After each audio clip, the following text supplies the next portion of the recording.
नमस्कार और आज के इस विश्लेषण में आप सभी का स्वागत है। आज हम एक बेहद दिलचस्प स्रोत सामग्री पर चर्चा करने वाले हैं। सोचकर देखिए कैसे सामाजिक संस्थाएं और खेलकूद एक आम इंसान की शुरुआती क्षमताओं को तराशकर उसे एक बेहतर विश्व नागरिक यानी ग्लोबल सिटीजन में बदल देते हैं। यह सामाजिकरण का एक ऐसा कमाल का सफर है जो हमारे अस्तित्व का आधार तय करता है। तो चलिए शुरू करते हैं। अब सोर्स मटेरियल में एक बहुत ही जबरदस्त तुलना की गई है। जरा कल्पना कीजिए, बिना सामाजिकरण के एक मानव बिल्कुल वैसे ही है जैसे फैक्ट्री में रखा कोई कच्चा माल या रॉ मटेरियल, एक ऐसी स्थिति जहां उसका कोई ठोस अस्तित्व या पहचान नहीं होती। लेकिन जब यही मानव सामाजिकरण की इस भट्टी से गुजरता है तो वो समाज का एक सक्रिय और अभिन्न अंग बन जाता है। उसकी एक प्रॉपर पर्सनालिटी बन जाती है। बेसिकली इस कच्चे माल से एक पूर्ण मानव बनने का जो ट्रांसफॉर्मेशन है ना, वही दरअसल सामाजिकरण है। तो इस पूरे कॉन्सेप्ट को समझने के लिए हमने आज की इस चर्चा को 4 मुख्य हिस्सों में बांटा है। पहला, हम देखेंगे कि मानव एक कच्चे माल के रूप में कैसा होता है। दूसरा, उन प्राथमिक सामाजिक संस्थाओं को समझेंगे जो हमें आकार देती हैं। तीसरा, खेलों के जरिए सामाजिकरण कैसे होता है, इस पर बात करेंगे। और अंत में देखेंगे कि सामाजिक पूर्वाग्रहों को हराने में इसका क्या रोल है। सीधे आते हैं हमारे पहले खंड पर, मानव कच्चे माल के रूप में, यानी हमारी पहचान बनाने की एकदम बुनियादी नींव। यहां ध्यान दीजिएगा, हम इन प्रमाणिक हाथ से लिखे हुए नोट्स का विश्लेषण कर रहे हैं जो सीधे हमारी स्रोत सामग्री से आए हैं। ये नोट्स मानव विकास के समाजशास्त्र और शारीरिक शिक्षा की भूमिका को बेहद खूबसूरती से एकदम स्पष्ट शब्दों में पेश करते हैं। इन्हीं नोट्स की मदद से हम इस विषय की गहराई में उतरेंगे। इन नोट्स में एक बहुत ही महत्वपूर्ण रेफरेंस है समाजशास्त्री सेल्टैनिक और ब्रूम का। उन्होंने सामाजिकरण की एक बेहतरीन परिभाषा दी है। उनके अनुसार सामाजिकरण असल में एक ऐसी लिंक है, एक ऐसी प्रक्रिया है जिसमें इंसान का शारीरिक और मानसिक विकास सीधे तौर पर उसके व्यवहार, मूल्यों, आदर्शों और आकांक्षाओं से जुड़ जाता है। यानी सिंपल शब्दों में कहें तो सिर्फ फिजिकल बॉडी या माइंड का ग्रो होना काफी नहीं है, उनके साथ साथ नैतिक आदर्शों का विकास होना ही असली समाजीकरण है।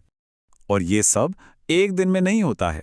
इस निरंतर चलने वाली प्रक्रिया में इंसान धीरे धीरे सांस्कृतिक बातों को अपनाता है, जैसे हमारा खानपान कैसा हो, कौन सी भाषा और बोलियां हम इस्तेमाल करते हैं, हमारे रीति रिवाज क्या हैं, या फिर हमारा पहनावा कैसा है। जब ये सब चीजें किसी की आदत बन जाती हैं, तभी वो व्यक्ति सामाजिक जीवन का हिस्सा बन पाता है। यही वो छोटी छोटी अदाएं हैं जो उस कच्चे माल को एक सांस्कृतिक रूप और पहचान देती हैं। चलिए अब बढ़ते हैं दूसरे खंड की तरफ, प्राथमिक सामाजिक संस्थाएं। आइए देखते हैं कि कौन सी वो संस्थाएं हैं जो मानव विकास की सीढ़ियों का काम करती हैं। समाजशास्त्र ये बताता है कि इस विकास यात्रा की सबसे पहली सीढ़ी होती है हमारा परिवार या हमारा घर। एक बच्चे के लिए सबसे पहला सामाजिकरण यहीं से शुरू होता है। परिवार के बाद जो दूसरी सबसे अहम संस्था आती है वो है विद्यालय यानी स्कूल, जो कि एक सेकेंडरी इंस्टीट्यूशन है। और फिर स्कूल के बाद इंसान व्यापक समुदाय और पूरे समाज के संपर्क में आता है। ये क्रम बिल्कुल सेट है, यही हमारी बुनियाद बनाता है। एक और बात जो इन नोट्स में बिल्कुल कोशिश करके स्पष्ट की गई है वो ये कि व्यक्ति का समाजीकरण कभी भी अकेलेपन में यानी आइसोलेशन में नहीं हो सकता। कोई भी मानव अकेले डेवलप नहीं हो सकता। हमारा अस्तित्व पूरी तरह से इन मुख्य संस्थाओं जैसे परिवार, स्कूल और समुदाय के साथ जुड़ने पर निर्भर करता है। इन आपस के सामाजिक संबंधों के बिना सच मानिए हमारा अस्तित्व कायम ही नहीं रह सकता। अब आते हैं इस चर्चा के सबसे दिलचस्प हिस्से पर, यानी तीसरा खंड, खेलों से समाजीकरण।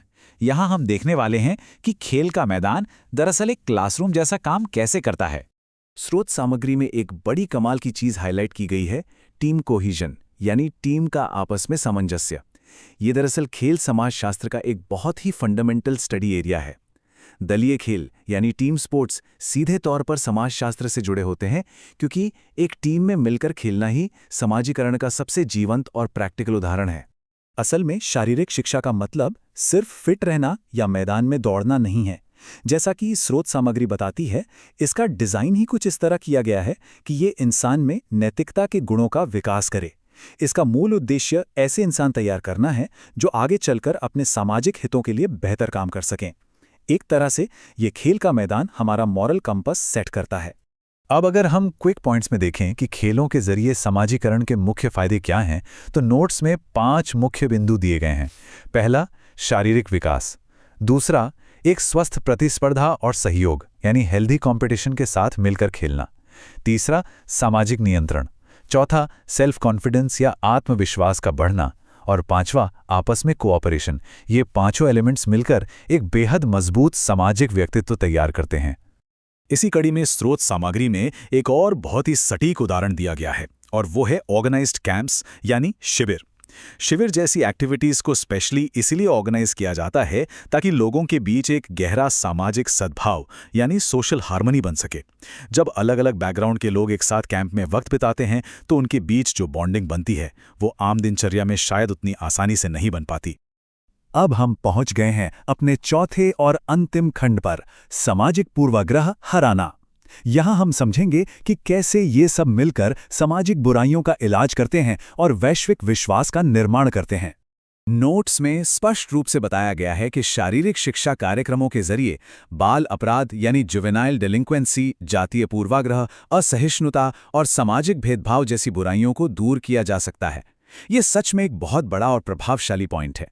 इसका सीधा सा मतलब ये है कि जब मैदान पर सभी खिलाड़ी एक बराबर होते हैं तो बाहर की दुनिया के भेदभाव और प्रेजुडिस अपने आप धूमिल होने लगते हैं। और अगर हम इस प्रभाव को थोड़ा और बड़े स्केल पर यानी अंतर्राष्ट्रीय स्तर पर देखें तो खेलों की अहमियत और भी बढ़ जाती है।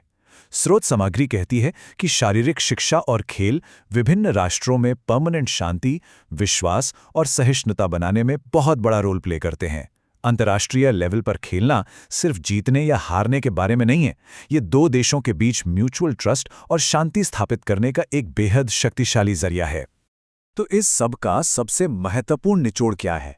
आइए स्रोत सामग्री से एक डायरेक्ट कोट लेते हैं। सामाजिकरण के लिए आवश्यक है कि शारीरिक शिक्षा के कार्यक्रमों में अधिक से अधिक सामूहिक प्रतिभागिता हो, यानी जब तक बड़े पैमाने पर एक साथ मिलकर लोग इनमें हिस्सा नहीं लेंगे तब तक इस पूरी प्रक्रिया का पूरा लाभ उठाना नामुमकिन है। मैक्सिमम कलेक्टिव पार्टिसिपेशन ही इस बदलाव की असली कुंजी है।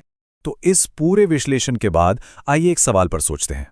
जिन सामूहिक गतिविधियों, खेलों या हॉबीज का लोग रोजाना हिस्सा बनते हैं वो उनकी सांस्कृतिक पहचान और दुनिया को देखने के नजरिए को कैसे आकार दे रही हैं?